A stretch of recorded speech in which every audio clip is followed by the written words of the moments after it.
네, 여러분 반갑습니다. 빰 어반입니다. 오늘은 오랜만에 정말 재미 드럽게 없는 투자 얘기를 한번 해보려고 합니다. 제가 일전에 지나가는 얘기로 여러분들이 투자를 할 거면 언제든지 평타 칠 수 있는 전략을 들고 가는 게 굉장히 중요하다 말했잖아요. 그리고 이 평타를 칠 수 있는 전략에는 두 가지 크게, 첫 번째가 인덱스 투자가 있다 했고, 두 번째가 배당주 투자가 있다고 했는데, 오늘은 그 중에서 인덱스 투자에 대해서 알아보는 시간을 한번 가져볼까 합니다. 빠쌤. 흔히 인덱스 펀드라고 하면 이거 워런 버핏 형님 때문에 굉장히 유명해졌거든요. 그래서 워런 버핏 형님이 또 얼마 전에 자기가 만약에 뒤지게 되면 내 재산의 90%를 S&P 500 인덱스에 넣어라. 그리고 나머지 10%는 그 미국 채권을 사라, 이런 식으로 얘기를 했거든요.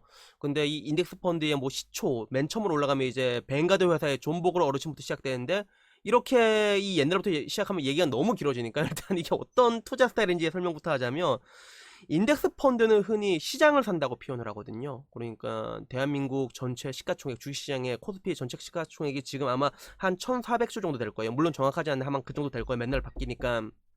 그러면 이 1400조에서 넘버원 부동의 1위 시가총액이 일단 삼성전자잖아요. 삼성전자가 한 280조 되나 지금? 그러면 뭐 2등부터 내려가면, 옛날에는 2등이 현대차였는데 지금은 이제 그 SK하이닉스로 치고 올라왔잖아요. 그러면 그 순서가 보면 1등, 2등, 3등, 4등 쭉 내려다 보면 굉장히 대형주들이 있잖아요. 뭐 포스코라던가 한국전력이라든가 여러 가지가 있는데, 기본적으로 펀드의 구조는 이제 여러 명의 코 묻은 개인 투자자들의 돈을 걷어가지고 그걸 이제 기관 투자자가 운용을 하는 거잖아요. 그래서 이게 한 100억 정도 모였다 가정을 하면, 이 100억을 이제 주식을 살 때 그 비율 그대로 사는 거예요. 그래서 1400조 정도 되는 그 대한민국 코스피 중에서, 그 아까 말했던 삼성전자가 한 20%가 조금 넘잖아요. 그러면 100억 중에서 한 20억을 삼성전자를 딱 사고, 그리고 그 밑에 하이닉스는 전체 1400조 중에서 한 몇 프로 차지하냐, 한 5% 되면 또 5억 정도 사서 편입을 하는 거고, 이런 식으로 그런 구성 비율들을 그대로, 시장 있는 복제 비율 그대로 들고 와서 사는 거를, 이걸 인덱스 펀드라고 하거든요. 그래서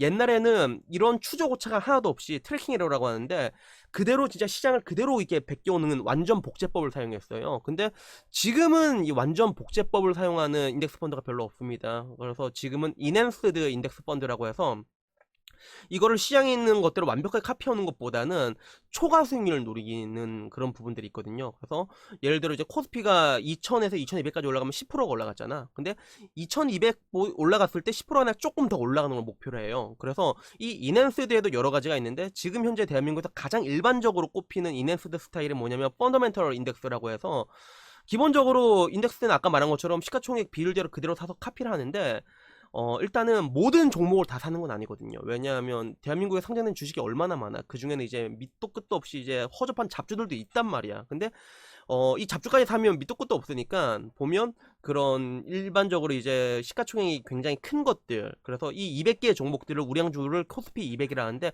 이 코스피 200을 딱 들고 오는데, 이 코스피 200도 하나하나 살펴보면 다 잘 나가는 게 아니거든요. 이 200 중에서도 실적이 개판으로 가고 있는, 그래서 상장 폐지 직전으로 가는 것도 있을 거고, 아니면 실적이 점점 좋아지는 것도 있을 거란 말이에요. 그러면 실적이 조금 더 좋게 나와서 수익이 조금 더 많게 나온다. 결국에는 주가라는 거는 그런 뭔가 단기 순이익에 대해서 장기적으로는 이게 따라가게 되기 때문에, 실적이 조금 좋은 녀석들은 조금 더 많이 사는 거지. 그대로 카피하는 게 아니라 얘를 조금 더 사고, 그리고 약간 야매 성과가 이렇게 야매로 나온 녀석들은 조금 덜 사고, 이런 식으로 투자하는 게 펀더멘털 인덱스 펀드라고 하고, 현재 대한민국에서 이 펀더멘털 인덱스로 가장 유명한, 가장 높은 그 시가총액이 아니라 설정액을 가지고 있는 거는 이제 교박사 파워 인덱스 펀드라고 있거든요.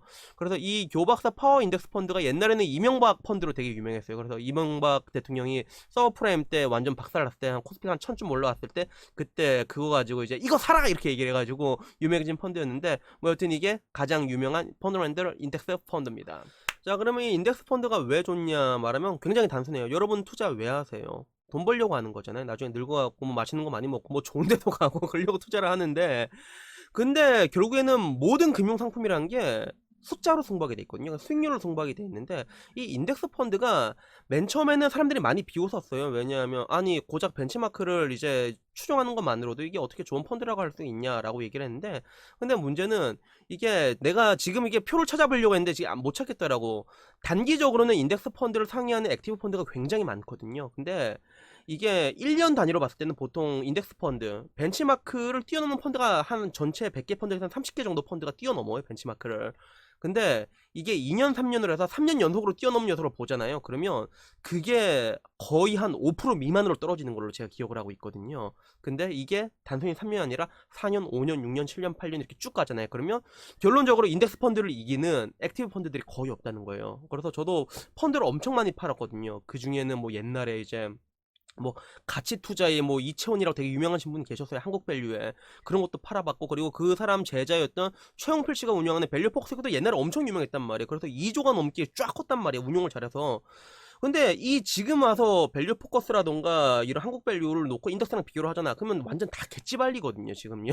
그래서 이 여기에는 크게 몇 가지 이유가 있는데, 가장 큰 이유는 일단 제가 봤을 때는 그거예요. 비용이 가장 최소화로 들어가요. 그래서 여기 말한 비용이 최소화란 건 어떤 거냐면, 기본적으로 펀드는 운용할 때 연 보수가 들어가거든요. 그래서 지금은 연 1% 미만의 보수 굉장히 많이 낮아졌어요. 제가 맨 처음에 일할 때만 해도, 그때만 해도 연 보수가 3%가 넘어가는 게 있었거든요, 실제로. 그래서 연 보수 3%가 넘어가면 이게 잘 실감이 안 날 거예요. 쉽게 얘기하면 1년 동안 운용해서 3% 이익이 났잖아요. 보수로 3% 그냥 떼인다 보시면 돼요. 이게 제로가 되는 거야. 그런 펀드가 있었는데, 기본적으로 인덱스 펀드 같은 경우는 액티브 스타일이 아니라 패시브 스타일이거든요. 왜냐하면 투자하는데 신경 쓸 필요가 없단 말이야. 아까 말한 것처럼 그냥 비율 딱 보고 그냥 사놓고 그냥 바이앤홀드라고 해서 그냥 묵혀놓으면 끝이란 말이야. 인력이 들어가지가 않아. 그래서 보수도 굉장히 낮거든요. 그래서 이 전체 운용 보수가 낮다는 게 있고, 두 번째 이유는 뭐냐면, 흔히들 이제 미스터 마켓이라고 하는데, 이 미스터 마켓을 장기적으로 이겨낸 사람들이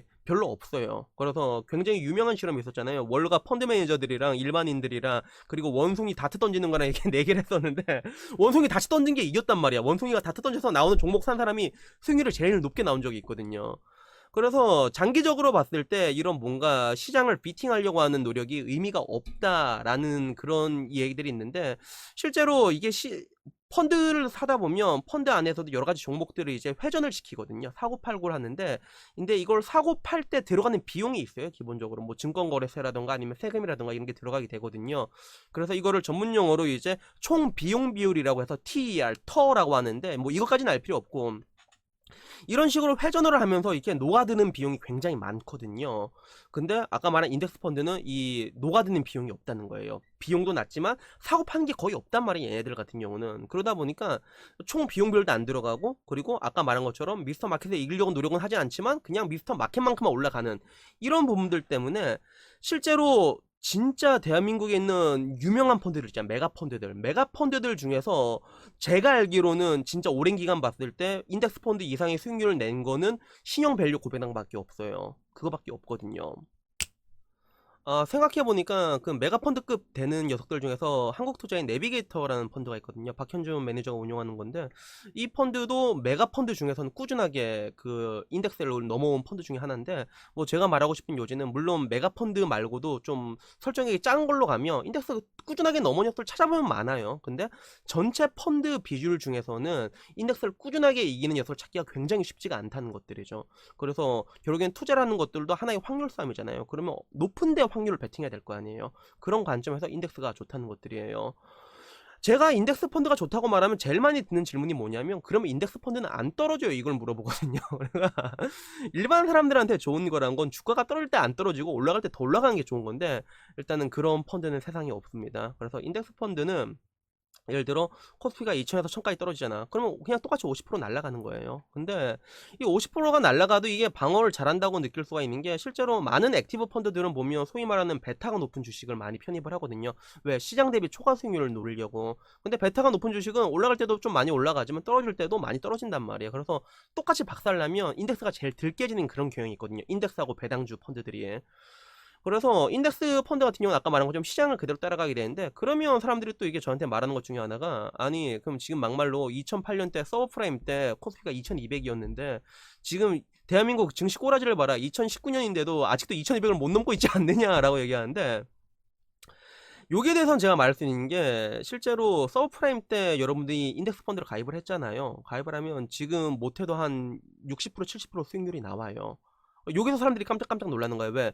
시장을 그대로 추종한다는데 왜 이런 수익률이 나올 수 있냐, 이런 것들이죠. 그래서 아니 시장을 추종하면 코스피 2000에서 2200까지 올랐으면 10% 올라간 거 아니냐라고 말할 수가 있는 건데, 사람들이 많이 제일 간과하는 게, 펀드는 말이에요, 복리 상품이거든요. 복리 상품이에요. 그래서 여러분들이 포트폴리오를 사면 그 안에서 배당을 한단 말이에요. 그러면 배당금이 나온단 말이야. 배당금을 나오면 얘들이 또 뭐 하냐? 또 주식을 또 그대로 사거든요. 그래서 배당금이 나오면 여기서 다시 재투자를 들어가고 이게 계속 반복이 된다는 거예요. 그래서 투자 기간이 늘어나면 늘어날수록 펀드는 복리로 계속 굴러가게 되거든요. 그래서 아까 말했던 2200의 서브프라임 때 진짜 고점에 물린 거잖아요. 2200에. 그럼 지금이 2000이에요. 지금까지 가입한 사람이 있다고 가정을 하잖아요. 수익률이 얼마나 났을 것 같아요? 못해도 인덱스 펀드 들어간 사람은 지금까지 11년 들어간 사람 보면 거의 70%씩은 나왔다는 것들이 50% 70% 정도 나왔어요. 왜? 아까 말한 대로 지수는 떨어져 있지만 배당이 나오고 그 배당으로 재투자가 들어가고 이게 계속 반복이 됐다는 것들이거든요. 그래서 펀드 수익률을 일반적으로 누적 수익률로 표시가 되는데 2008년 서프라임 고점에 설정된 그런 펀드들의 누적 수익률을 보잖아요. 지금 보면 뭐 다 50%, 60%, 70%씩은 넘어요. 펀드마다 좀 차이는 있겠지만 그렇게 넘어간다는 거예요. 전통적으로 채권은 디플레이션의 해지 수단이었습니다. 그리고 인플레이션의 해지 수단은 주식이었죠. 주식 말고는 뭐 부동산도 있긴 있는데 근데 대한민국에서는 특히나 주식 투자한다면 되게 겁먹는 부분들이 많아요. 뭔가 되게 위험하다라는 그런 인식을 가지고 있는데 내가 봤을 때 이건 맞는 말이야. 왜 그러냐면 일반적인 개인 투자자들이 주식 투자를 하잖아요. 그러면 위험하게 해요. fucking dangerous하게 하거든요. 그래서 워런 버핏이 투자하면 뭐 집중 투자로 되게 유명하잖아요. 근데 그거 개미들이 딱 하잖아. 그러면 신용 미소 몰빵으로 가거든요. 그래서 전 이걸 외줄타기 투자라고 얘기하는데 외줄타기 투자는 결국에는 왼쪽으로 떨어지든 오른쪽으로 떨어지든 언젠간 떨어지거든요. 그리고 떨어지면 뒤집니다. 그렇기 때문에 사람들이 뭔가 되게 이런 식으로 투자를 하다 보니까 주식 투자하면 굉장히 겁먹고 위험하다는 생각을 가지고 있는데 방금 말한 인덱스 펀드는 기본적으로 시장을 베껴오잖아요. 200개 이상 종목이 들어간다 보시면 돼요.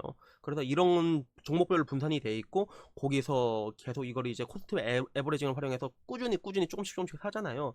그러면 여러분이 투자 기간을 최소 5년 동안 들고 갈 수 있잖아요. 그러면 이거는 무조건 예적금 이상의 수익률을 안겨줄 수 있다는 거에 대해서 제 왼쪽 귀와 전 재산까지는 걸긴 좀 그렇고 뭐 시장이 정말 안 좋으면 왜 막판에 팍 떨어지면 뭐 그럴 수도 있어. 근데 장기적으로 정말 길게 간다면 이게 투자에서도 굉장히 긍정적인 결과가 올 수 있다는 거 제가 말씀드리고요. 마지막으로 말씀드리고 싶은 건 대한민국 사람들 특히나 한국을 되게 좋아해요. 펀드 가입할 때. 그래서 뭐 이게 펀드만 가입하면 전부 다 거의 뭐 국내 주식형에 몰빵을 하거든요. 근데 아까 말한 것처럼 주식에는 분산이라는 게 중요한데 전 세계 주식시장의 시가총액의 코스피가 차지하고 있는 건 2% 정도밖에 되지가 않거든요. 40%가 미국 주식이에요. 그러니까 한국 사람들 특히 희한하게 해외 주식만 가입해도 해외 펀드 가입해도 희한하게 중국을 좋아해. 그렇게 중국 싫어하면서 펀드 가입하면 전부 다 중국 펀드만 가입하거든. 그래서 한국 중국 펀드 들어가는 경우가 많은데 이거 말고 제가 늘상 말씀드리고 싶은 거는 선진국 펀드를 편입하라는 얘기를 꼭 말씀드리고 싶습니다. 그래서 월드 인덱스를 추종하는 것들도 되게 많거든요. 요즘 같아서는. 뭐 그런 인덱스를 가입한 것도 나쁘지 않고 또 그게 아니더라도 뭐 이게 미국 펀드 따로 들어가고 아니면 뭐 이제 또 유럽 펀드 따로 들어가고 이렇게 들어간 것도 그런 것도 나쁘지 않다는 말씀드린데 근데 개인적으로는 지금 현재 제가 뭐 간간히 제 개인 방송에 말했지만 미국 주식 들어가기가 조금 쫄리거든 지금 조금 쫄리니까 왜래 지금 같은 경우에는 한국 사람들이 아까 그토록 이게 좋아했던 한국 주식이랑 중국 주식이 박살난 상태로 계속 오랜 기간 동안 빌빌거리고 있었으니까 이쪽에 대한 비중을 조금 높이고 선진국에 대한 주식을 조금 낮추는 거 비중을 그것도 나쁘지 않다는 말씀 드릴 수 있을 것 같습니다. 예, 오늘 얘기는 여기까지입니다. 영상이 마음에 드셨으면 구독, 좋아요, 구독 부탁드리고요. 다음에는 조금 더 재미없는 투자 얘기로 찾아뵙도록 하겠습니다. 이상입니다. Surprise, motherfucker.